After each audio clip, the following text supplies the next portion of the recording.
الحمد للہ رب العالمین والعاقبۃ للمتقین والصلاة والسلام علی سید الانبیاء والمرسلین اعوذ باللہ السمیع العلیم من الشیطان الرجیم من ہمزہ ونفخہ ونفثہ بسم اللہ الرحمن الرحیم یا ایہا الذین آمنوا اے لوگو جو ایمان لائے ہو، اطیعوا اللہ اطاعت کرو اللہ تعالیٰ کی، واطیعوا الرسول اور اطاعت کرو رسول صلی اللہ علیہ وآلہ وسلم کی، واولی الامر منکم اور ان کی بھی جو تم میں سے حکم دینے والے ہیں، فإن پس اگر تنازعتم تم آپس میں جھگڑو، فی شیئن کسی چیز میں،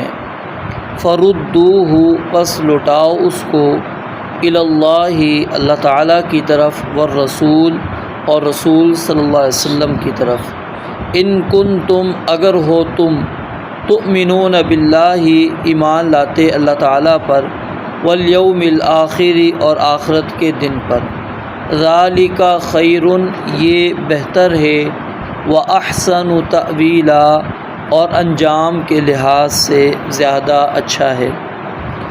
دوبارہ دیکھیں، یا ایہا الذین آمنوا اے لوگو جو ایمان لائے ہو، اطیعوا اللہ و اطیعوا الرسول حکم مانو اللہ تعالیٰ کا اور رسول صلی اللہ علیہ وآلہ وسلم کا، واولی الامر منکم اور تم میں سے حکم دینے والوں کا، فإن پس اگر تنازعتم تم جھگڑ پڑو، فی شیئن کسی چیز میں، فردوہ پس اس کو لوٹا دو، الی اللہ اللہ تعالیٰ کی طرف، والرسول اور رسول صلی اللہ علیہ وسلم کی طرف، ان کنتم اگر ہو تم، تؤمنون باللہ ایمان لاتے اللہ تعالیٰ پر، والیوم الآخر اور آخرت کے دن پر، ذالک خیر و احسن تأویلا یہ بہتر ہے اور انجام کے لحاظ سے زیادہ اچھا ہے۔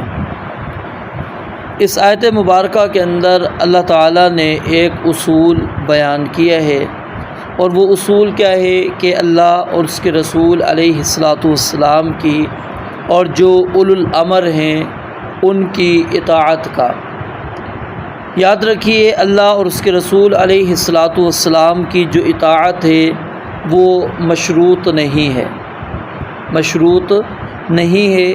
ہم نے ہر حال میں اللہ کی بات ماننی ہے اور اس کے رسول علیہ الصلاۃ والسلام کی بات ماننی ہے، چاہے انسان کو سمجھ آئے یا نہ آئے، اس کی کوئی حکمت، کوئی اس کا مقصد اس کو سمجھ آئے نہ آئے، بس اللہ کا وہ فرمان ہو، اللہ کی بات ہو اور اس کے رسول علیہ الصلاۃ والسلام کی بات ہو، تو اس کو تسلیم کرنا ہے ہر حال میں، اس کے اوپر عمل پیرا ہونا ہے، اس کو ماننا ہے بغیر کسی شرط کے۔ یہ نہیں ہے کہ اس کے لیے اللہ اور اس کے رسول علیہ الصلاۃ والسلام کی بات ماننے کے لیے کوئی شرط ہے، کوئی شرط نہیں ہے، بس صرف اتنی شرط ہے کہ وہ بات اللہ کی ہو اور بات رسول اللہ صلی اللہ علیہ وسلم کی ہو، ثابت ہو کہ یہ فرمان ہے نبی علیہ الصلاۃ والسلام کا، یہ نبی علیہ الصلاۃ والسلام کی حدیث ہے، آپ کے سامنے یہ عمل کیا گیا یا آپ نے خود عمل کیا تھا یا آپ کا یہ قول ہے، بالکل وہ ثابت ہو، تو پھر اس کو ماننا ہر مسلمان کے لیے لازم ہے۔ اس کے بعد ہے اولی الامر۔ اولی الامر کی اطاعت اس طرح نہیں ہے جس طرح اللہ اور اس کے رسول علیہ الصلاۃ والسلام کی اطاعت ہے۔ ایک علماء نے اس کا مفہوم اطاعت کا اس لحاظ سے سمجھایا ہے کہ یہ اولو الامر کی جو اطاعت ہوگی یہ رسول اللہ صلی اللہ علیہ وسلم کی اطاعت کے تحت ہوگی، اطاعت کے تحت ہوگی۔ یعنی آپ اس کو اگر اس طرح سمجھیں کہ اللہ کی اطاعت وہ کس نے کرنی ہے؟ رسول اللہ صلی اللہ علیہ وسلم نے، اور رسول اللہ صلی اللہ علیہ وسلم کی اطاعت کس نے کرنی ہے؟ اولو الامر نے، اور اولو الامر کی اطاعت کس نے کرنی؟ ہم نے۔ سمجھ آ رہی ہے؟ یعنی اصل کون ہوگا؟ اللہ رب العالمین کی ذات بنے گی، اور اللہ رب العالمین نے اپنا پیغام وہ رسول اللہ صلی اللہ علیہ وسلم تک پہنچایا۔ اب جو اللہ نے پیغام پہنچایا نبی علیہ الصلوۃ والسلام تک، وہ پیغام آپ نے جو پہنچایا ہے آگے امت تک، اب اس میں سے جو اولو الامر ہوں گے وہ ان کی وہی بات مانی جائے گی جو رسول اللہ صلی اللہ علیہ وسلم کے مطابق ہوگی، جو نبی علیہ الصلوۃ والسلام کے اور اللہ رب العالمین کے مطابق نہیں ہوگی اطاعت ان کی نہیں کی جائے گی۔ اب اولو الامر ہوتے کون ہیں؟ اس کے اندر علماء کی دو تفسیریں ہیں۔ ایک، اس کے اندر بعض نے علماء کو قرار دیا ہے جو علماء فقہا ہوتے ہیں وہ لوگ، اور دوسرا جو صحیح تفسیر ہے حاکم، جو حاکم ہوتا ہے، خلیفہ ہوتا ہے، وہ اس کے اندر مراد ہے کہ اس کی اطاعت کرنی ہے، اس کی بات ماننی ہے۔ نبی علیہ الصلوۃ والسلام نے فرمایا کہ ہر مسلمان کے اوپر لازم ہے کہ وہ ہر کام میں، چاہے اس کو وہ پسند ہو یا ناپسند ہو، وہ سمع اور طاعت بجا لائے، یعنی بات کو سنے اور بات کو مانے، بشرطے کہ اسے کسی معصیت کا حکم نہ دیا گیا ہو۔ اگر نافرمانی کا، اللہ اور اس کے رسول علیہ الصلوۃ والسلام کی نافرمانی کا حکم دیا جا رہا ہے، پھر بات نہیں مانی جائے گی، اور اگر کسی معصیت کے کام کا حکم دیا گیا ہے تو اس میں پھر اطاعت نہیں ہے۔ اور پھر اسی طرح نبی علیہ الصلوۃ والسلام نے فرمایا انما الطاعۃ فی المعروف، اطاعت صرف کیا ہوگی؟ معروف کاموں کے اندر ہوگی۔ معروف سے مراد جو شریعت کے اندر جائز ہوں گے اس کے اندر صرف اطاعت ہوگی۔ اور لا طاعت لمخلوق فی معصیت الخالق، جس میں اللہ رب العالمین کی نافرمانی ہوتی ہو اس میں اطاعت نہیں ہے۔ تو حکمران ہو یا علماء ہو، دونوں تفاسیر اگر ہم لیتے ہیں تو دونوں کی اطاعت وہ مشروط ہے، کس کے ساتھ؟ اللہ اور اس کے رسول علیہ الصلوۃ والسلام کے ساتھ۔ ان کی جو بات اللہ اور اس کے رسول علیہ الصلوۃ والسلام کے مطابق ہوگی تو مانی جائے گی، اللہ اور اس کے رسول علیہ الصلوۃ والسلام کے مطابق نہیں ہوگی تو مانی نہیں جائے گی۔ اب اس آیت سے کچھ لوگوں نے ایک دلیل نکالی کہ تقلید یہاں سے ثابت ہوتی ہے، کیونکہ ایک تفسیر میں نے علماء بیان کی، تو کہتے ہیں کہ یہاں سے اللہ رب العالمین نے علماء کی اطاعت کا حکم دیا ہے، یعنی ان کی تقلید کا حکم دیا ہے۔ اگر یہ تفسیر مان لیں، یہ بات تسلیم کر لیں، بالفرض تسلیم کر لیتے ہیں، کہتے ہیں کہ چلیں ٹھیک ہے یہاں سے تقلید کا ثبوت ہوتا ہے، تو تقلید کس کا؟ اللہ رب العالمین نے نام تو نہیں لیا کہ آپ نے امام ابو حنیفہ کی تقلید کرنی ہے، یا امام شافعی کی کرنی ہے، یا امام احمد بن حنبل کی کرنی ہے، یا امام مالک رحمۃ اللہ علیہ مجمعین، ان کی کرنی ہے، کہ جو ہم نے چار بنائے نا، چار کے نام تو اللہ تعالیٰ نے نہیں ذکر کیے، اللہ تعالیٰ نے تو اولو الامر کہا ہے، کوئی بھی عالم آ سکتا ہے، پھر ہم یہ چار کے اندر کیوں قابو کرتے ہیں؟ پھر چار میں سے بھی ایک کوئی مانتے ہیں، تین کا انکار کرتے ہیں، یعنی اگر کوئی حنفی ہے وہ مالکی، شافعی، حنبلی ان کو نہیں تسلیم کرے گا، شافعی ہے وہ ان تینوں کو تسلیم نہیں کرے گا، مالکی ہے وہ ان تینوں کو تسلیم نہیں کرے گا، حنبلی ہے وہ ان تینوں کو نہیں تسلیم کرے گا، یعنی ایک ہی کی اطاعت کرتے ہیں۔ کہا جاتا ہے کہ چاروں حق برحق ہیں لیکن مانتے ایک کی، یعنی عجیب قسم کی باتیں، لیکن لوگ ان چیزوں کے اوپر غور نہیں کرتے۔ جب انسان غور نہیں کرتا تو یاد رکھیں پھر اس کو سمجھ نہیں آتی، اگر غور کرے تو اس کو بات سمجھ میں آ سکتی ہے کہ چار کے اوپر لا کر کھڑا کیا، اور پھر چار میں سے بھی ایک کے اوپر آپ نے لازم قرار دے دیا کہ اب آپ جس کے ماننے والے ہیں اسی کی آپ نے بات ماننی ہے، آپ نے دوسرے کی نہیں ماننی، ٹھیک ہے؟ تو یہ چیز یہاں سے ثابت نہیں ہوتی، پہلی بات ہے، کیونکہ اللہ رب العالمین نے نام نہیں لیے۔ اگر آپ علماء لیتے ہیں تو پھر اس کے اندر ہر قسم کے علماء پھر آ جاتے ہیں، پھر یہ نہیں ہے کہ اس وقت کے وہی چار علماء ہیں، قیامت تک آنے والے پھر علماء ہیں اولو الامر، ان کی اطاعت، اور پھر وہ فاسألوا اہل الذکر ان کنتم لا تعلمون، وہاں پر جو ان کی اطاعت ہوگی تو وہ کہاں پر ہو گئی؟ وہ قرآن اور حدیث کے مطابق، یعنی اصل چیز یہاں پر تقلید کا ثبوت نہیں ہے بلکہ تقلید کا رد ہے، تقلید کو ثابت نہیں کیا جا رہا، اللہ رب العالمین نے یہاں پر اس کو رد کیا ہے۔ اور دوسری چیز اگر آپ نے یہ چیز سمجھنی ہو، آپ غور کریں، اللہ تعالیٰ نے اطیعوا اللہ و اطیعوا الرسول، اطاعت کا لفظ اپنے ساتھ بھی استعمال کیا اور اپنے رسول صلی اللہ علیہ وسلم کے ساتھ بھی استعمال کیا، لیکن وَأُولِي الْأَمْرِ کے ساتھ وَأَطِيعُوا الْأُمَرَ وَأَطِيعُوا أُولِي الْأَمْرِ نہیں کہا اللہ تعالیٰ نے، کہہ سکتے تھے، یعنی اگر ان کی اطاعت اتنی لازم ہوتی، ضروری ہوتی، جس طرح اللہ کی اطاعت ہے، جس طرح اللہ کے رسول علیہ الصلوۃ والسلام کی اطاعت ہے، تو اللہ تعالیٰ یہاں پر بھی اطیعوا کا لفظ لگا دیتے، وگرنہ اصولاً کیا ہے، جیسا کہ آپ قرآن کریم کے اندر پڑھیں گے کئی جگہ پر صرف کیا آتا ہے، یا قل اطیعوا اللہ والرسول آپ نے پڑھا، وہاں پر اللہ نے رسول اللہ صلی اللہ علیہ وسلم کے ساتھ اطیع لفظ نہیں لگایا کیونکہ اس کا عطف آ رہا ہے۔ یہاں پر بھی اگر عطف لے کر آتے ہیں تو یہاں پر اطیع الرسول الگ نہیں لے کر آنا چاہیے تھا، اللہ تعالیٰ صرف اتنا کہتے تھے اطیع اللہ والرسول واولی الامر منکم۔ تو یہ نقطہ بھی یہاں پر قابل غور ہے کہ اللہ تعالیٰ نے اطیعوا اولی الامر نہیں کہا، ٹھیک ہے۔ اور دوسری چیز یہاں پر ایک اور اصول اللہ تعالیٰ نے بیان کیا، وہ کیا ہے، تنازع کا، جھگڑے کا۔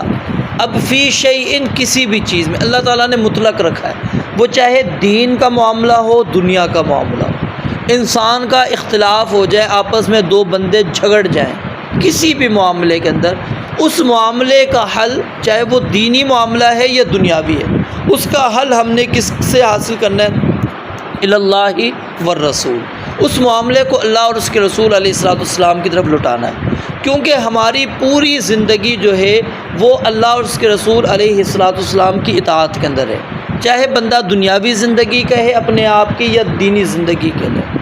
اب دیکھیں نا، معاشرت اسلام نے اس کو الگ نہیں رکھا کہ آپ کاروبار کر لیں اپنی مرضی کا کر لیں، جس طرح چاہے کریں، نہیں، پابند رکھا ہے، ٹھیک ہے۔ آپ نے شادی کر لی، اسلام نے اب آپ کو آزاد نہیں چھوڑ دیا کہ ٹھیک ہے اب آپ کی مرضی ہے، اس کو جب تک چاہیں آپ اس کو اس عورت کے ساتھ آپ چلتے رہیں، جتنی طلاقیں دیں، جو کچھ کریں، یہ آپ کی بیوی کبھی بھی نہیں نکل سکتی، نہیں، اللہ تعالیٰ نے جوڑا نہیں ہے، اس طرح پابند کیا ہے، اور وہ رشتے ختم کرنے کے اصول بھی بیان کر دیے۔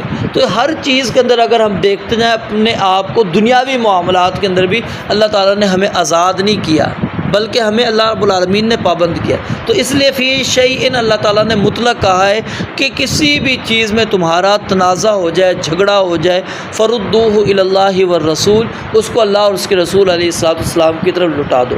اور یاد رکھیے، دنیا کا کوئی بھی جھگڑا ہے اس کا حل قرآن اور حدیث کے اندر موجود ہے، لیکن وہی بات جو پہلے بھی میں نے آپ کے سامنے کہی کہ ہماری فہم، ہماری سمجھ، ہمارے علم کے اندر کمی ہو سکتی ہے، لیکن حل اس کا موجود ہے۔ یہ نہیں ہے کہ حل نہیں ہے، حل ہوگا، ہو سکتا ہے میرے علم میں ابھی تک نہ ہو، میری فہم اور سمجھ میں وہ چیز نہ آئی ہو، میں نے وہ نقطہ وہاں سے ابھی تک حاصل نہ کیا ہو، ادراک نہ کیا ہو، یہ کمی ہو سکتی ہے، لیکن حل موجود ہے۔ کوئی بھی ایسی چیز نہیں ہے کہ اللہ رب العالمین نے اس کا حل نہیں بیان کیا، بلکہ آپ نے ایک حدیث ہے نا، ما انزل اللہ داء الا انزل لہ شفاء، کہ کوئی بھی بیماری اللہ تعالیٰ نے نہیں اتاری مگر شفا اتاری ہے۔ اب ہم نئی نئی بیماریاں سن رہے ہوتے ہیں، نئے نئے نام سن رہے ہوتے ہیں، کیا ان کی شفا نہیں ملتی؟ مل جاتی ہے۔ ریسرچ کرنے والے جب ریسرچ کرتے ہیں، اس تحقیق پر پہنچتے ہیں، ان کو حل مل جاتا ہے کہ اس بیماری کا توڑ کیا ہے، کس طرح اس کا علاج کیا جائے گا۔ اللہ نے یعنی کوئی بھی چیز اتاری ہے اس کا حل موجود ہے، کوئی بھی بغیر حل کے نہیں رکھی۔ تو دین کے معاملہ ہو یا دنیاوی معاملہ، اس کا حل اللہ تعالیٰ نے نہ رکھا ہو، یہ ممکن نہیں ہے۔ تو اس لیے انسان کا جب جھگڑا ہو جائے تو اس کو اللہ اور اس کے رسول علیہ الصلوۃ والسلام کی طرف لوٹانا ہے، اور یہی ایک واحد حل ہے جو اختلاف کو ختم کر سکتا ہے۔ لوگ نعرے تو لگاتے ہیں، باتیں بھی کرتے ہیں کہ ہم جی اختلاف ختم کرنا چاہتے ہیں، لیکن اس طرف کوئی نہیں آتا کہ اپنے اس جھگڑے کا حل ہم اللہ اور اس کے رسول علیہ الصلوۃ والسلام سے تلاش کریں۔ یہاں پر اللہ نے تیسرا اولو الامر کو نہیں قرار دیا، وہ جھگڑے کا حل نہیں کر سکتے، کیوں؟ انہوں نے بھی جھگڑے کا حل نکالنا کہاں سے؟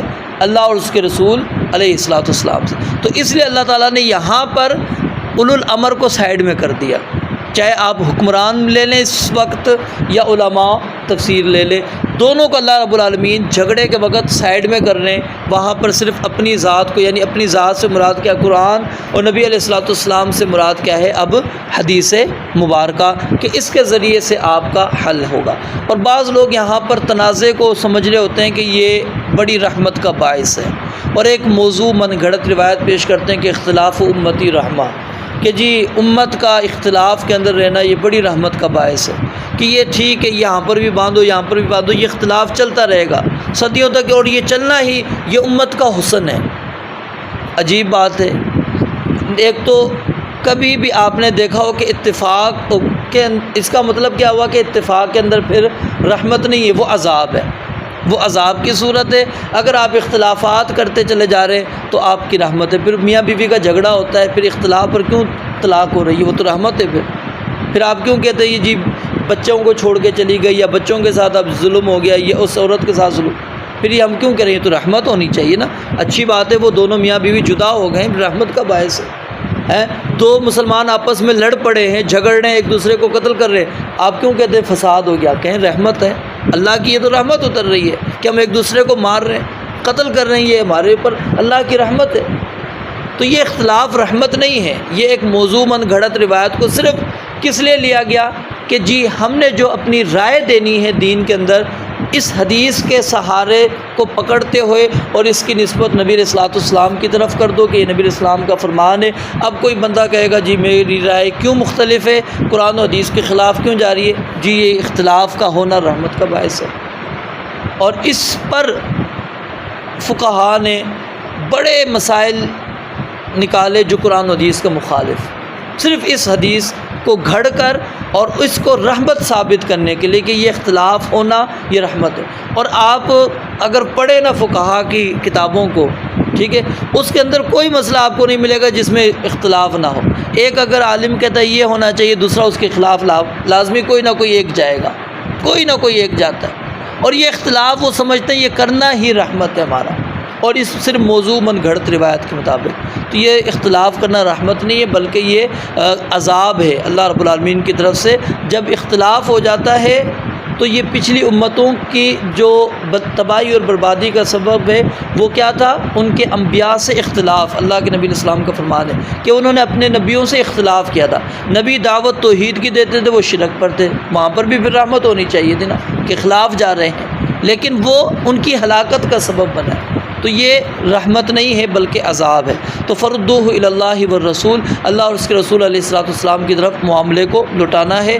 لیکن شرط کیا ہے؟ ان کنتم تؤمنون باللہ والیوم الآخر. تو یہاں سے یہ بات بھی ثابت ہو گئی جو بندہ اللہ اور اس کے رسول علیہ الصلوۃ والسلام کی طرف اپنے معاملے کو نہیں لوٹا رہا، اس کے اندر یعنی پھر ایمان باللہ کے اندر کمزوری ہے، ایمان بالیوم الآخر کے اندر کمزوری موجود ہے. وہ ایمان کامل اس کے اندر موجود نہیں. اگر کامل ہوتا تو وہ اللہ رب العالمین کی طرف، اللہ کے نبی علیہ الصلوۃ والسلام کی طرف اپنے جھگڑے کا حل وہاں سے تلاش کرتا کہ آخر یہاں پر صحیح بات کیا ہے.